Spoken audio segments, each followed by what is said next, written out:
Hello, everyone. Welcome to IGDC 2021 and to the first session of the Hyper Casual track.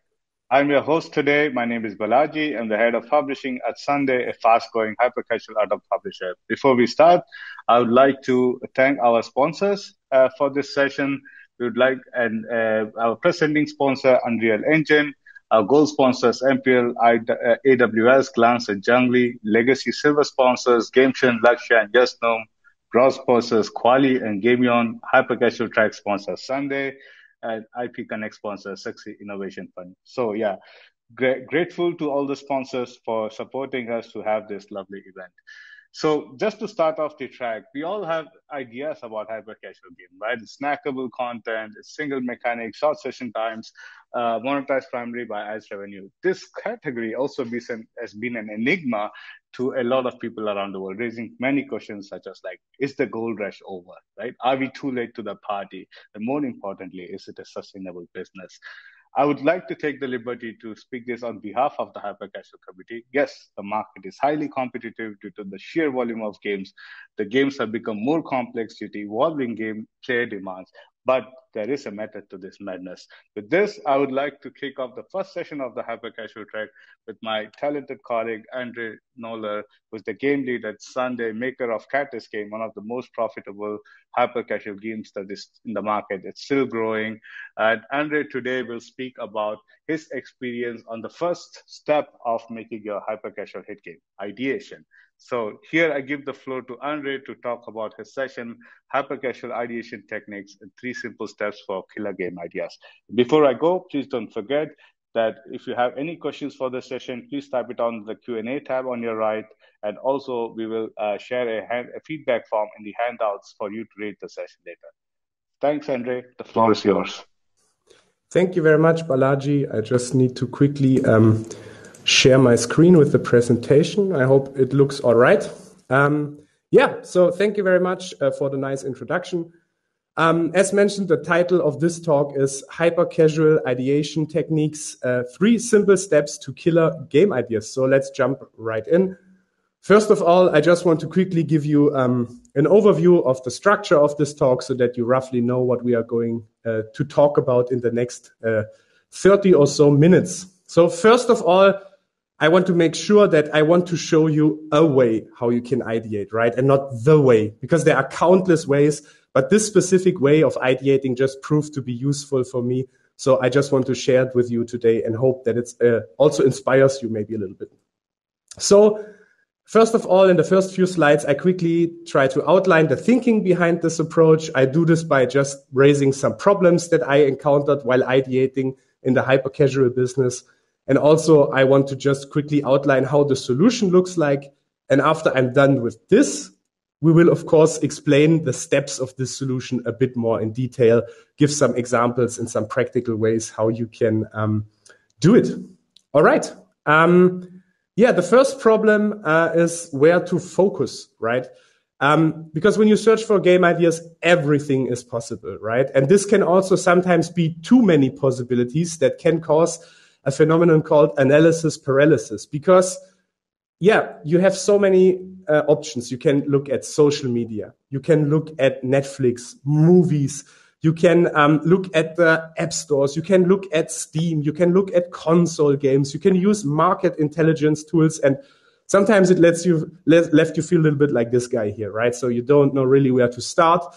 And this can be a problem because in the hyper casual business, it's all about speed, right? And if you are in a role of a game designer, product lead, producer, whatever, you are somehow required to constantly produce ideas and also most of the time react fast to market trends, right? And this can sometimes really prove to be a problem when you have so many options. And this pressure to be fast can feed a little bit more into this analysis paralysis so that you sometimes think, should I go in this? Should I use this? And when you think about this, the next idea pops up. And this can really be problematic when you need to react fast. And the second challenge that you usually face is that you need to be new, but also not too new. So you want to ideate fast, but also your ideas should reach a potential audience. That's very important, right?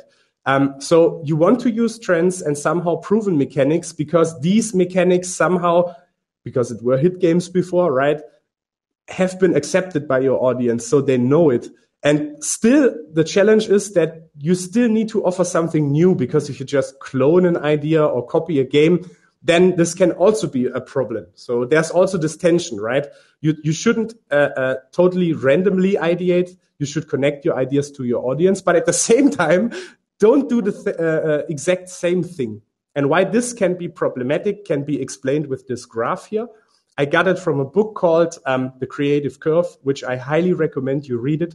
It talks about what it takes to create successive hits, right? And how others have done it before. And the author basically has 3 main points.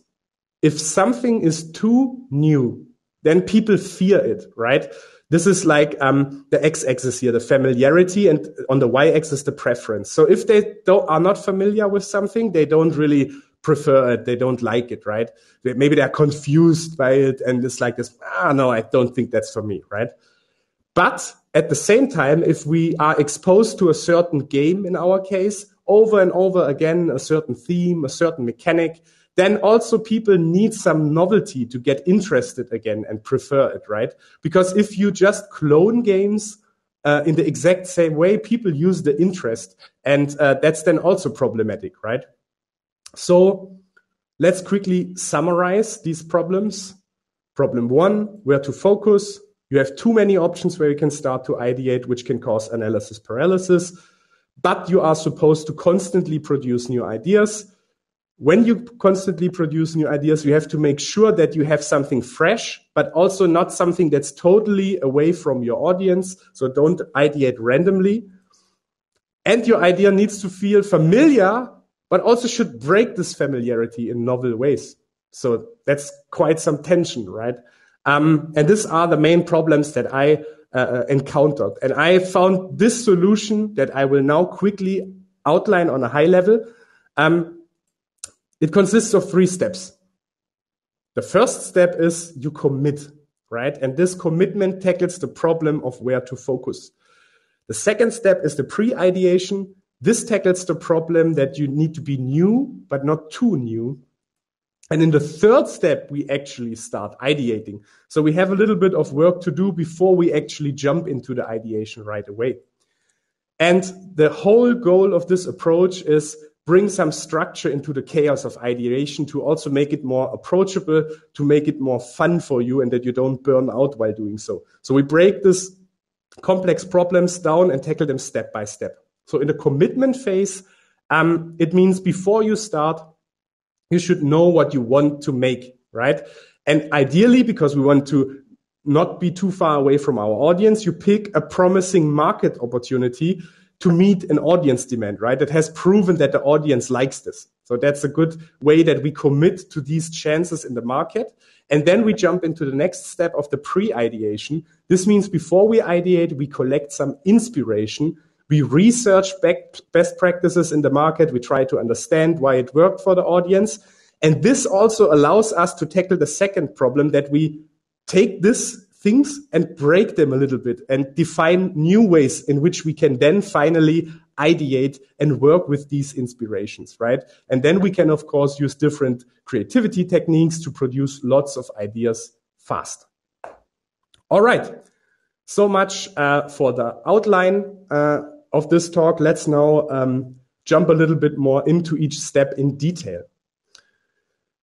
Every good presentation needs to have a quote of a famous person. So I got this off the list now, and I picked this quote from Steve Jobs because I really think it hits the nail on the head here for us, right? He says, focus means saying no to the 100 other good ideas. And really, really, really focus on one direction you want to ideate in, right? And this way you can battle the analysis paralysis because you commit to one promising market opportunity before you start ideation. This means we don't think about the details of the game right away, but we take our time to zoom out, look at promising marketing opportunities before we come up with all the details. And this really helps to free your mind from all the other potential ideas because you commit to something, right? And that's a very important step later on because it allows you to really then deep dive into the subject matter you picked in the commitment phase and really allows you to break it apart and find good and novel ways to break the familiarity as we've seen before, right? And this can also work if you want to plan ahead the next projects. For example, if you have a bigger team and are more in a producer role, you can also say, hey, my team maybe is able to do 4 prototypes a month, right? Or maybe even more. Then you can also just fill these slots and say, okay, this month I want to work on 5 ideas. I can fill them, right? And then you can fill it slot by slot and commit to the different market opportunities. And also this committing allows you to see patterns, right? This is how we combat this analysis paralysis, because committing is like setting a clear goal for you, for your brain, right? And this helps you to make actual sense of all the data that is available to you. And instead of being overwhelmed, you can easily filter out what is important for your ideation and ignore the rest, right? So as you can see here, if you think of these quadrants as each an available data point from all the sources we've seen before, you can really see suddenly patterns because you already committed to what you want to, a market opportunity that you want to tackle. And then you suddenly out of the data, it speaks to you, right? And you are not overwhelmed by it because you can really safely say, okay, that's not what I'm looking for. Just ignore it. I focus on the other stuff. And then sourcing the data becomes suddenly really enjoyable, right? You are like a hunter out to find the next good thing. Okay, in the commitment phase, there is another tool that you can use to find these actual market opportunities, right? Because for us, this means we want to see which type of games have an audience, where can we use this for later pre-ideation, and what seems promising, right? And you have this market opportunity navigator here. It consists basically of 2 axes that result in 4 quadrants, right? So on the y-axis, you have like the potential. This means this is a high potential to become a hit. This has rather low potential. And there's also the challenge or risk involved. Like how risky is it to pull it actually off, right? And let's look at the quadrants. On the top right corner, you have the moonshot. And the moonshot is a hit game that really differentiates itself from the competition, right? So for example, you can say that that was what was high heels for the hyper casual market, right? It opened up more or less a huge new audience of female players and more casual players because it went away from the abstract stickman look to a more relatable look, right? So these are the kind of products that you can put in this quadrant that really made a difference. In the top left corner, you have the gold mining quadrant, and that's where you usually want to be, right? Because this is trying to capitalize on the trends set by the moonshot products and just makes different variation and applies it. Think about the plethora of other games that use this female looks and still do until today, right? So this is really like the differentiation phase where we have a high potential to surf on that trend, meet that audience demand, right? And still be different in other directions. In the bottom left corner, we have the cloning. This would mean you compete with the exact same product. As we've seen before, that's something you should avoid doing because people are already familiar with that exact product. So you would just run behind the competition all the time. And that's, low challenge, or it's maybe low challenge, but also low success potential, right? And in the bottom right corner is the gamble. And this means you really compete with a totally new product. And that's also something you can commit to if you think about it. Because if you say, okay, this is the moonshot, there are a lot of gold mining products, we don't want to clone, then it's also something to commit to doing the exact opposite of what is currently trending, right? Because then you can at least rule out what is done at the moment and maybe think in totally opposite directions. So that's also a way of a commitment you can make before you even start ideating, right? Yes. So as mentioned, summary, the goal for the ideation of the commit is like understand the current market situation, learn what your audience currently likes by categorizing the market in different successful products. Use this overview to analyze directions that show potential. Could be a hyper casual subgenre that you filter, could be mechanics that you filter, themes, whatever, right? And of course, you can also commit to other trends and topics in social media, movies, series, and can put them here as well. If you see like, oh, there are lots of superhero games, for example, then maybe you can check out, okay, what other superheroes haven't been used yet? What directions comics could I pick and find some ideas for this? Or maybe if you say, hey, I tried something completely else. What other are there? Comic figures, maybe, famous ones, like, I don't know which ones. So you see, you can use this approach for several directions. Okay, so let's say we have step 1 covered. We committed into a direction, and now it's time for pre-ideation. And I took that phrase a little bit from pre-production from the movies. So that's a little bit of work before you actually start, right? In our case, it's before we start ideating, we pre-ideate. And this means basically researching your benchmarks. So you look at the different hit games, for example, or other stuff that you picked in your market navigator. And now it's time to do the research, right? And the goal here is really that you find best practices that have some kind of validation that they work with an audience. Remember, because we don't want to ideate too far away from our audience, we want to get closer. And then you need to define for you some success criteria that give you some validation, right? Could be it has been published by a big publishing house on the hyper-casual market. Could mean it's a good amount of downloads in a certain time frame, so you can compare it like this.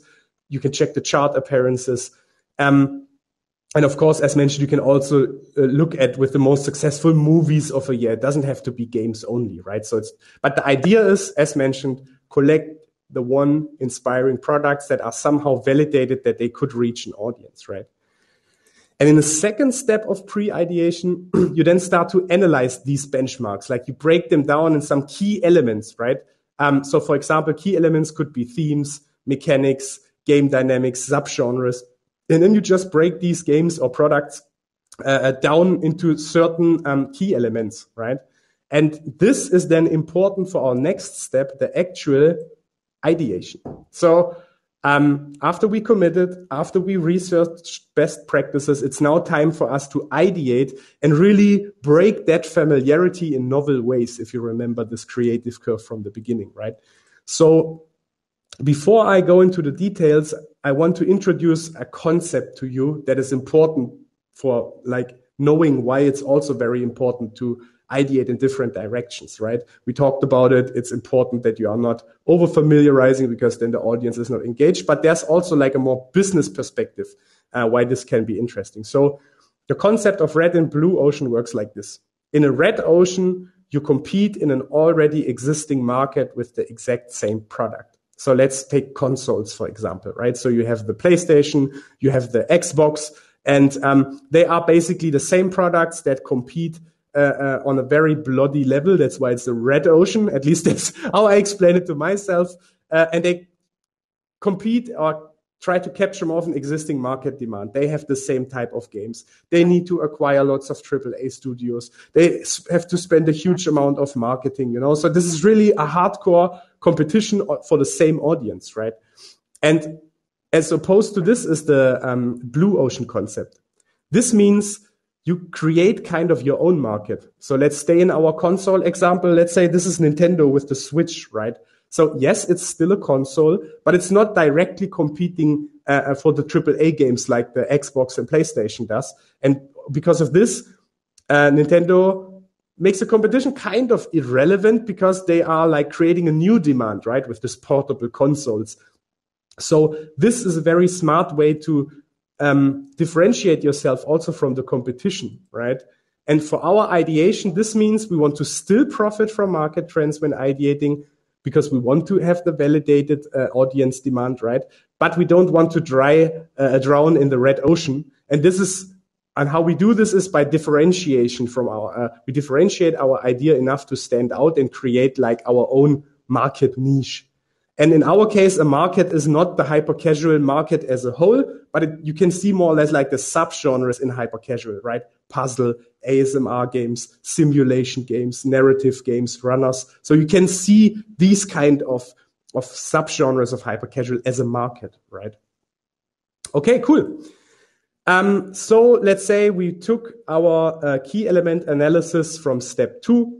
And now we start ideating in new directions. Now is the step where we really play around with these attributes that we identified here, right? And one way how you can do this is really by asking a lot of what if questions. So for example, you can pick, I just picked up here this transformation runners. They have been really popular in the last months.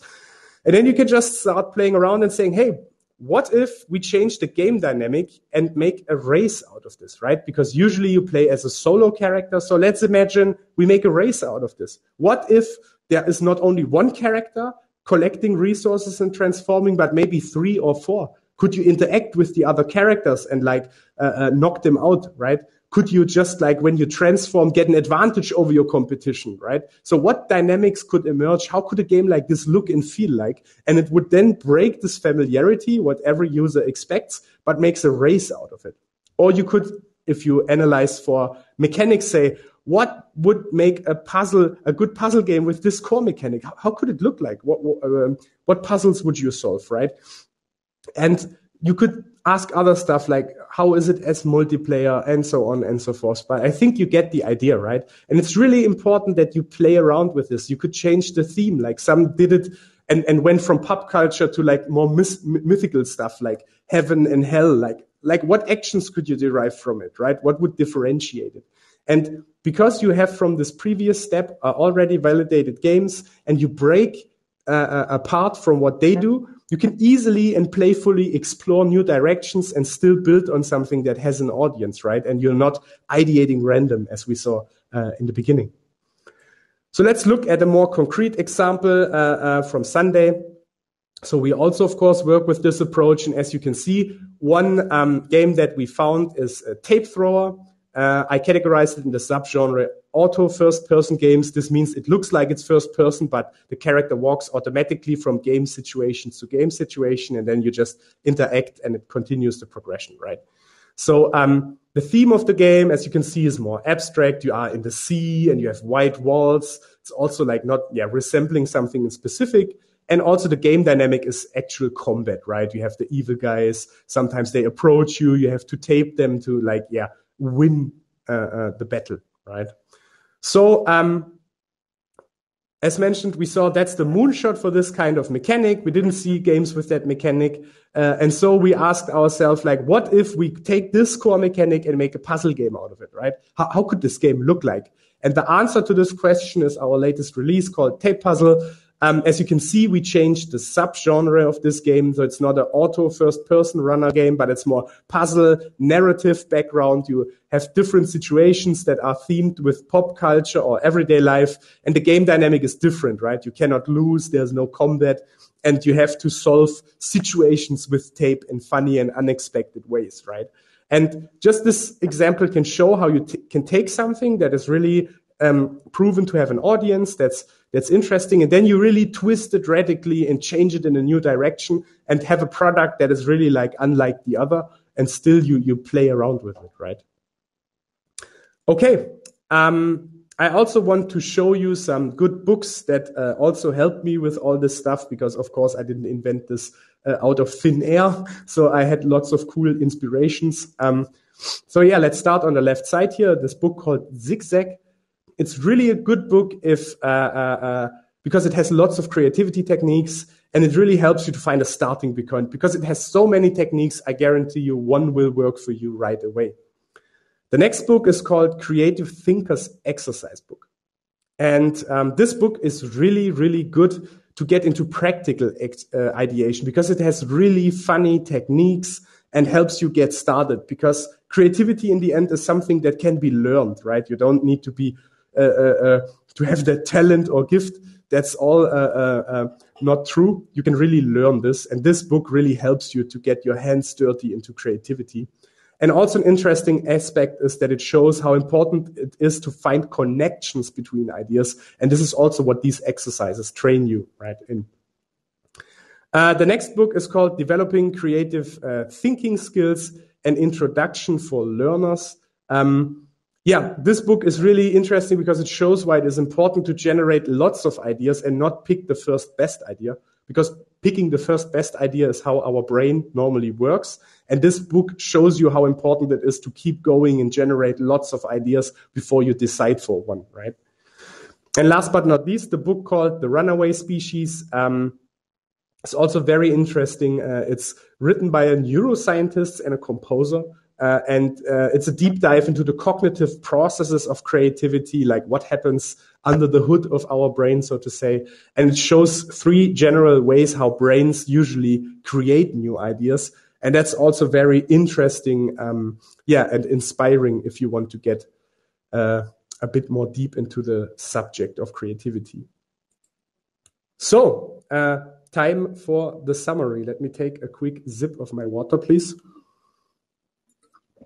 Okay, let's wrap everything up. So, the 3-step process, right? Commit to tackle the problem of where you should focus. Pre-ideation tackles the problem of new but not to you, and then you have ideation. So when committing, you commit on a market opportunity, right? A very interesting market opportunity. Before you ideate, before you think about the details, zoom out, high-level market analysis.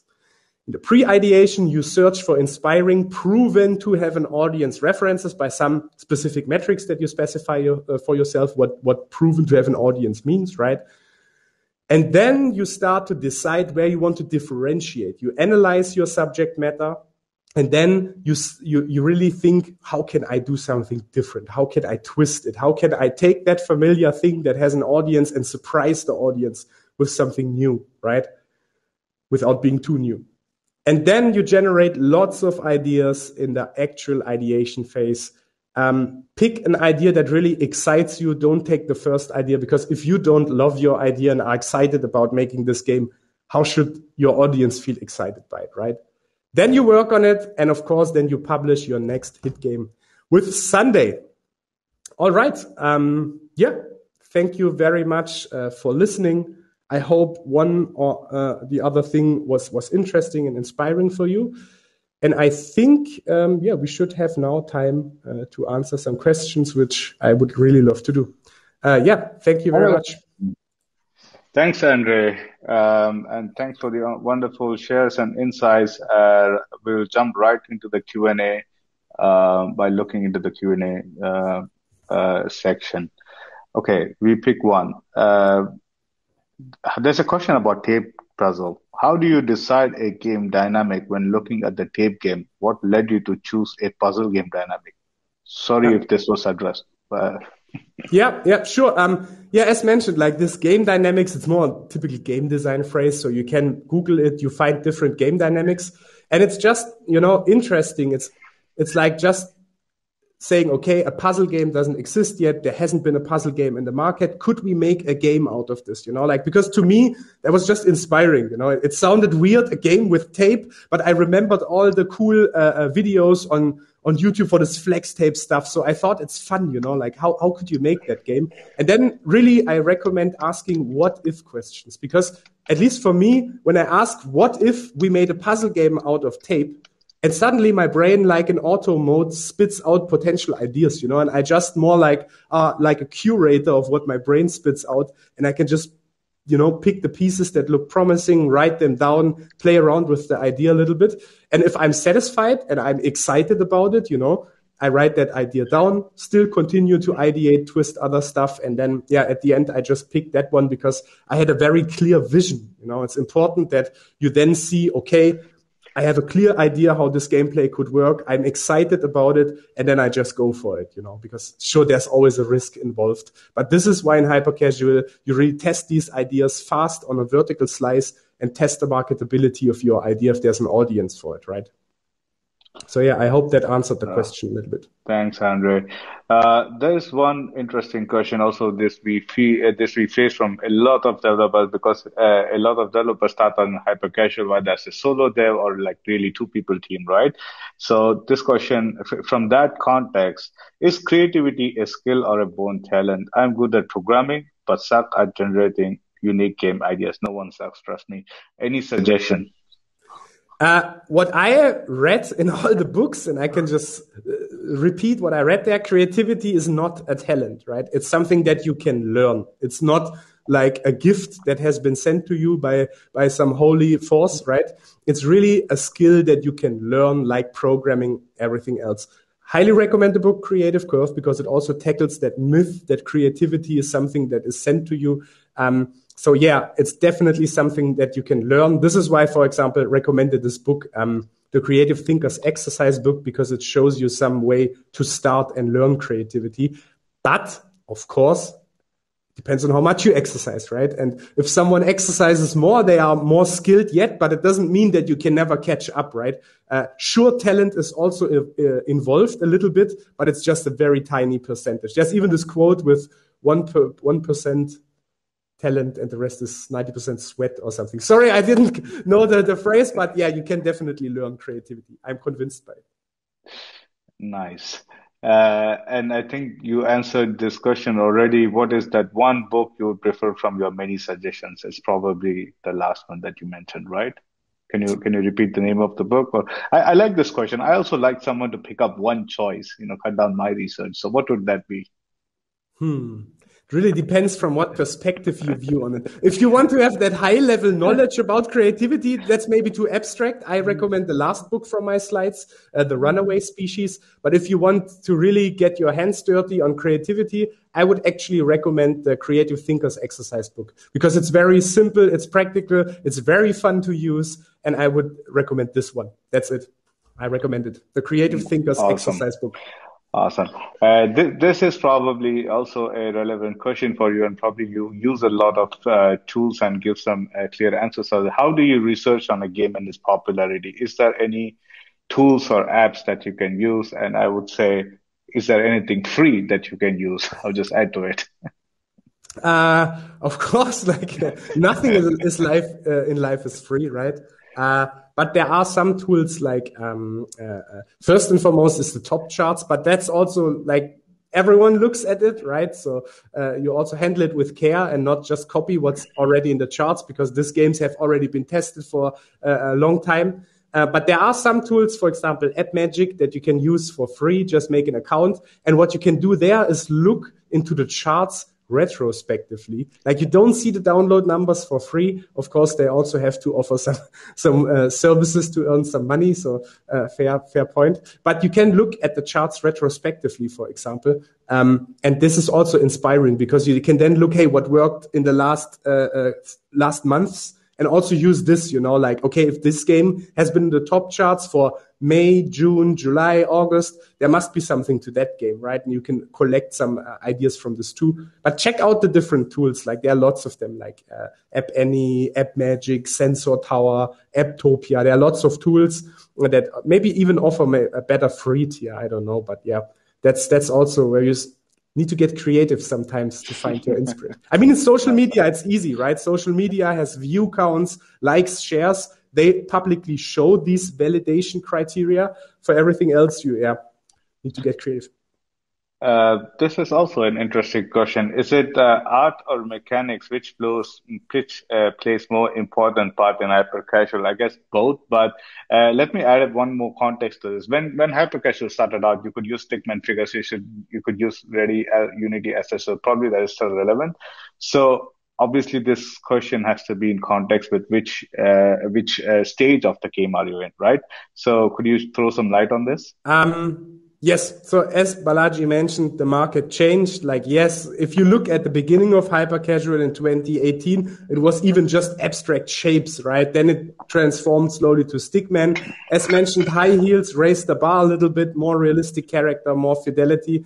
And there is no single right answer to this question. If you have a very creative mechanic, right, that's very satisfying to watch, this can convert, right? But if you want to differentiate yourself and make a product that is more similar, then visuals can help to differentiate, keeping all the rules about easy readability of hyper casual in mind. So it really depends on what the focus of your game is. If your idea is hey, we differentiate our idea by making this game with way more interesting graphics, animations, you can try it out. This is why in hyper casual, you really have to don't overcommit in terms of time. You have to ideate. You have to make a prototype in 1 or 2 weeks, ideally, test it, the marketability, ideally with a publisher, and then you can quickly learn if your idea has an audience or not, right? That's the great thing I think hyper casual brought to the industry as a whole, this test fast, like the lean startup approach really brought into game development.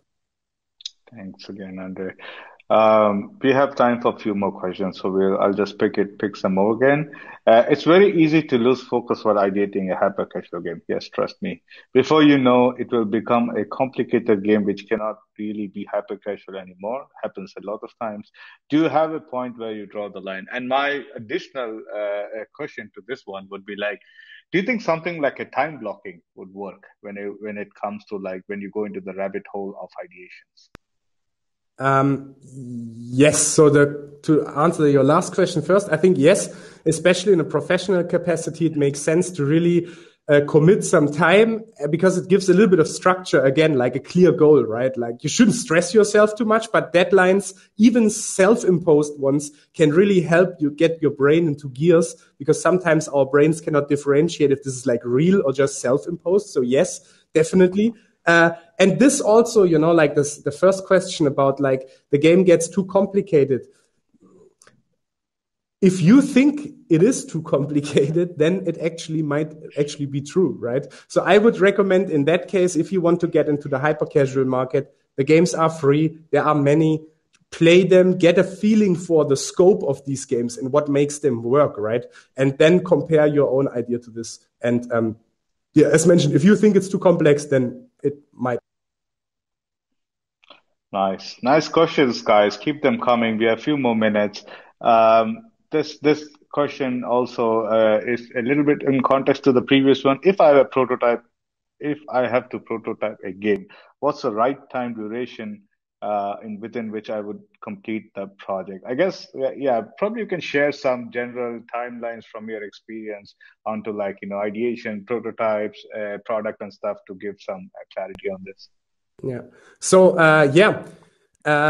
first of all, that's a little bit connected to the talk, why you should generate lots of ideas, right? Because from my experience, if you ask for this, the best games I worked on at Sunday, but also in my previous career, were really the ones that they just worked. You had an idea that really excited you. You had a clear vision how this game should look like, how you can create 20, 30, 40 levels, what's interesting about your game, right? And then usually it takes really a week to get a playable prototype that is fun. You add things to the game, it gets more fun, right? And for me, generally, the red line is if you work 2 weeks on a prototype, 3 weeks, the red flags for me are it doesn't feel right. You run out of ideas. You get the feeling that you're just randomly adding stuff. You have no clear vision anymore what you want to create. And this is where I trained myself to really say, okay, this is where I say, stop, let's go to the next idea, right? So yeah, as mentioned, the good ideas, you somehow feel when you work on a good idea, because it's just easy to produce. It's instantly fun. You add to it, it gets better. That's usually the projects you should look out for. And because of that, generate lots of ideas and not pick the first.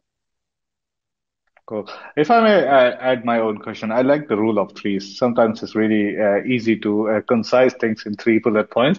What would be your top 3 indicators when to kill your idea?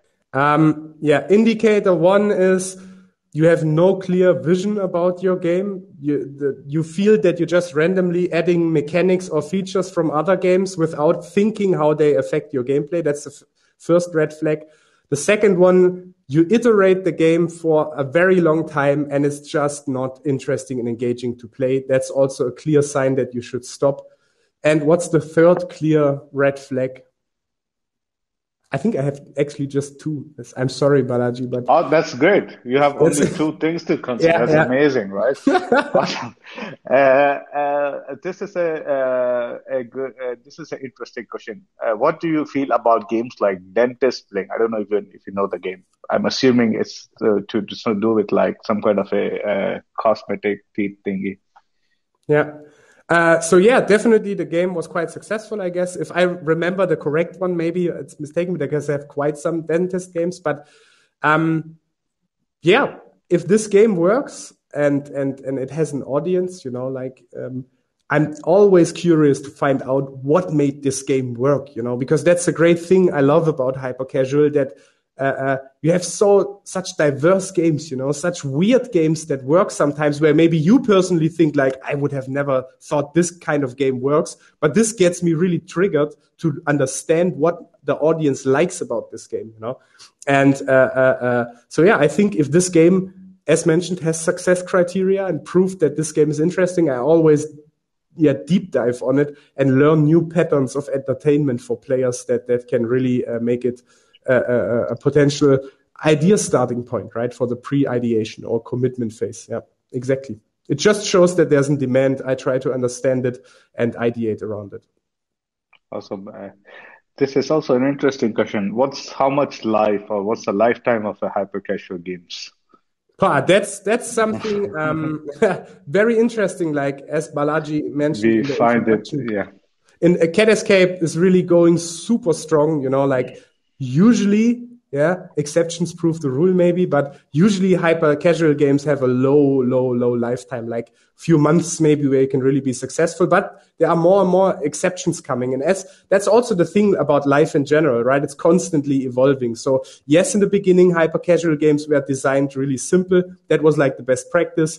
Then somebody proved that it's not the only way, and then you jump onto it. So hyper casual games, it all depends on the depth, right? If you have a very simplistic arcade style game that doesn't have a lot of different levels or mechanics, sure, this game doesn't maybe not have the potential to be a long-term hit. But if you have a more deep gameplay that allows you to create, like, I always call it a playground, right? If you have, like in Cat Escape, for example, different mechanics that interact with each other, that allows you to create, for example, there's one level in Cat Escape where we had switches on the floor and just boxes on top of it, just rigid bodies in Unity, right?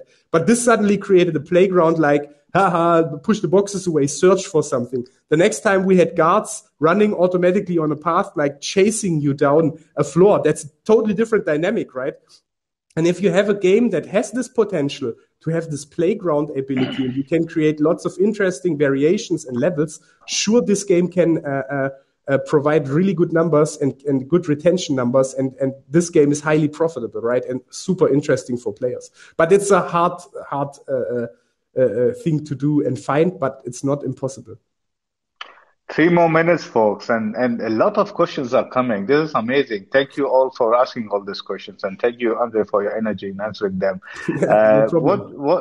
What did you see in your idea? Is it the age group of your target audience, or is it just a great idea that is made for all the audience?